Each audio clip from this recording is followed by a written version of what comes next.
নমস্কার, news all টাইমসে আপনাকে স্বাগত। আপনার কি ডিজিটাল রেশন কার্ড রয়েছে, অথবা আপনি কি রাজ্য সরকারের কৃষক বন্ধু প্রকল্পের সুবিধা পান? যদি হ্যাঁ, তবে আজকের এই ভিডিওটি আপনার জন্য অত্যন্ত গুরুত্বপূর্ণ হতে চলেছে। আপনার লিংক এবং কেওয়াইসি যাচাই না থাকলে বা ব্যাংক অ্যাকাউন্টে ত্রুটি থাকলে আপনার রেশন সামগ্রী এবং সরকারি অনুদানের ঢোকা টাকা সম্পূর্ণভাবে বন্ধ হয়ে যেতে পারে। চলুন ধাপে ধাপে দেখে নেওয়া যাক কিভাবে ঘরে বসেই এই সমস্ত কাজ নির্ভুলভাবে সম্পন্ন করবেন। সবার প্রথমেই নজর রাখবো রেশন কার্ড কেওয়াইসি করার পদ্ধতির দিকে। প্রথমেই আসি ডিজিটাল রেশন কার্ডের প্রসঙ্গে। গ্রাহককে কার্ডের সঙ্গে আধার ভেরিফিকেশন করিয়ে নিতে হচ্ছে। খাদ্য ও সরবরাহ দপ্তরের নির্দেশ অনুযায়ী প্রত্যেক গ্রাহককে কার্ডের সঙ্গে আধার ভেরিফিকেশন করিয়ে নিতে হচ্ছে। এর জন্য দপ্তরের অফিসিয়াল ওয়েবসাইট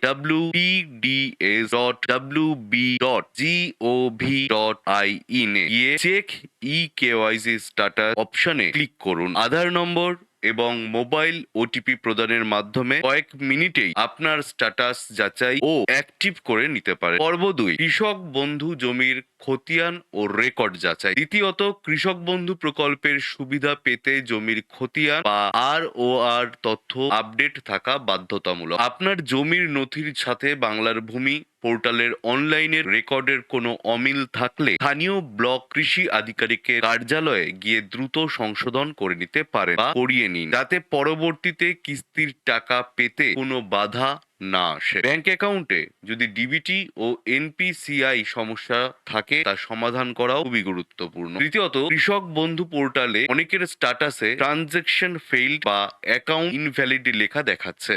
এর মূল কারণ হলো আপনার সেভিংস অ্যাকাউন্টে আধার ভিত্তিক ডিবিটি বা এনপিসিআই ম্যাপিং সক্রিয় না থাকা। এটি ঠিক করাতে আপনার সংশ্লিষ্ট ব্যাংক শাখায় গিয়ে একটি ডিবিটি এনেবলিং ফর্ম জমা দিয়ে অবিলম্বে আধার সিডিং নিশ্চিত করুন। পশ্চিমবঙ্গের সরকারি প্রকল্পের নির্ভরযোগ্য তথ্য, নিয়মাবলী এবং আবহাওয়ার গুরুত্বপূর্ণ খবরের প্রতি মুহূর্তের আপডেট পেতে নিউজ অল টাইমস চ্যানেলটি এখনই সাবস্ক্রাইব করে পাশে থাকা বেল আইকনটি বাজিয়ে রাখুন। আপনার যদি কোনো প্রশ্ন বা সমস্যা থাকে তবে কমেন্ট বক্সে অবশ্যই জানান। ভিডিওটি আপনার পরিজন ও বন্ধুদের সাথে শেয়ার করে সতর্ক করুন। ধন্যবাদ।